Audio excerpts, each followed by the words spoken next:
Assalamualaikum warahmatullahi wabarakatuh.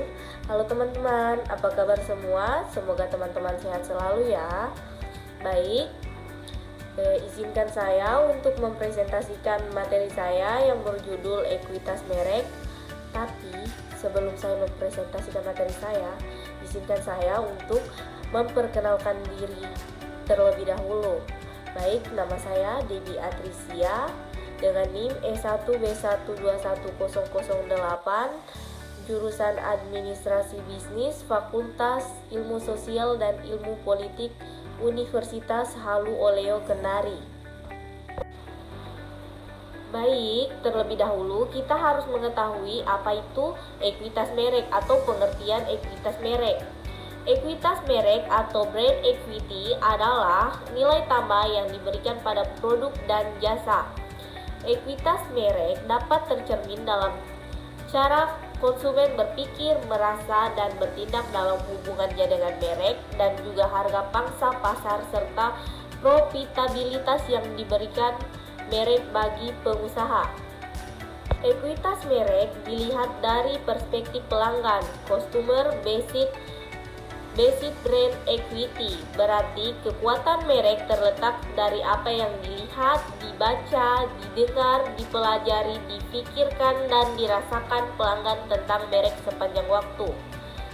Suatu merek memiliki ekuitas merek berbasis pelanggan yang positif ketika konsumen bereaksi lebih positif terhadap produk dan cara produk itu dipasarkan ketika merek itu teridentifikasi dibandingkan ketika merek itu tidak teridentifikasi. Aset dan liabilitas yang menjadi dasar ekuitas merek yaitu yang pertama brand awareness, yang kedua brand association, yang ketiga perceived quality, yang keempat brand loyalty. Baik, yang pertama itu ada brand awareness. Brand awareness atau kesadaran merek adalah kesanggupan seseorang pembeli untuk mengenali atau mengingat kembali bahwa suatu merek merupakan bagian dari kategori produk tertentu. Kesadaran merek membutuhkan jangkauan continuum trade-in, dari perasaan yang tak pasti bahwa merek tertentu telah dikenal dan menjadi keyakinan bahwa produk tersebut merupakan satu-satunya dalam kelas produk yang berada pada kategorinya. Adapun jangkauan kontinuum ini diwakili oleh 4 tingkat kesadaran merek, yaitu yang pertama itu top of mind. Top of mind atau puncak pikiran yaitu merek produk yang pertama kali disebutkan oleh konsumen secara spontan dan menempati tempat khusus atau istimewa di benak konsumen. Yang kedua itu ada brand recall. Brand recall atau pengingat kembali merek mencerminkan merek-merek apa saja yang diingat konsumen setelah menyebutkan merek yang pertama kali dia sebut, di mana merek-merek tersebut kedua, ketiga, dan seterusnya merupakan merek yang menempati brand recall dalam benak konsumen. Yang ketiga, brand recognition. Brand recognition atau pengenalan merek merupakan tingkat minimal dari kesadaran merek yang merupakan pengenalan merek dengan bantuan, misalnya dengan bantuan daftar merek, daftar gambar, atau cap merek. Dan merek yang masuk dalam ingatan konsumen disebut brand recognition. Yang keempat itu ada unaware of brand. Unaware of brand atau tidak menyadari merek merupakan tingkat merek yang paling rendah dalam piramida brand awareness, di mana konsumen tidak menyadari akan eksistensi suatu merek. Peran brand awareness terhadap ekuitas merek dapat dipahami dengan membahas bagaimana brand awareness menciptakan suatu nilai. Baik, yang kedua ada brand association. Brand association merupakan segala kesan yang muncul dan terkait dengan ingatan konsumen mengenai suatu merek.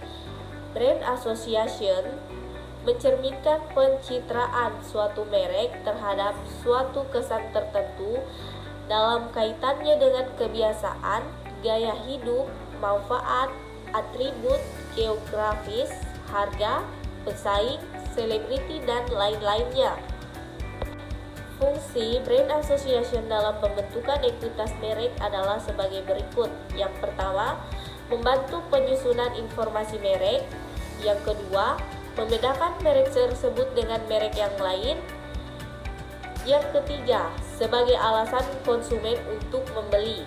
Yang keempat, menciptakan sikap positif terhadap merek tersebut. Yang kelima, sebagai landasan untuk melakukan brand expansion. Baik, yang ketiga ada perceived quality. Perceived quality atau persepsi kualitas merupakan persepsi konsumen terhadap keseluruhan kualitas atau keunggulan suatu produk atau jasa, layanan, perkembangan dengan maksud yang diharapkan konsumen. Persepsi terhadap kualitas keseluruhan dari suatu produk atau jasa tersebut dapat menentukan nilai dari produk atau jasa tersebut dan berpengaruh langsung kepada keputusan pembeli dan loyalitas konsumen terhadap suatu merek.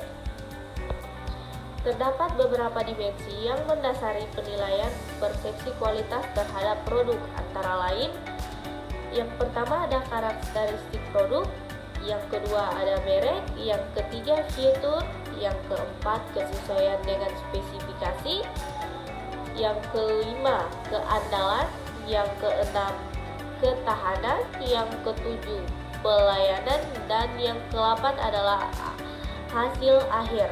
Yang keempat, brand loyalty.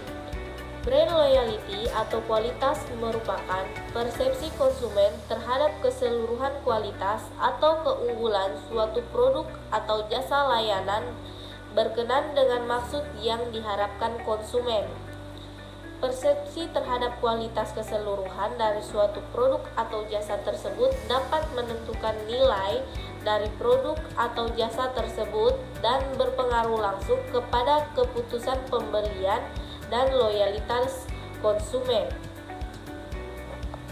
Beberapa fungsi yang dapat diberikan oleh brand loyalty kepada perusahaan yaitu: yang pertama, mengurangi biaya pemasaran, yang kedua, meningkatkan perdagangan, yang ketiga, menarik minat pelanggan baru, yang keempat, memberi waktu untuk merespon ancaman pesaing. Baik, sekian video presentasi dari saya. Mohon maaf jika ada salah kata atau ucapan, serta mohon maaf jika video presentasi saya kurang dimengerti oleh teman-teman. Terima kasih telah menonton video saya. Jangan lupa like, comment, and subscribe. Assalamualaikum warahmatullahi wabarakatuh. See you guys.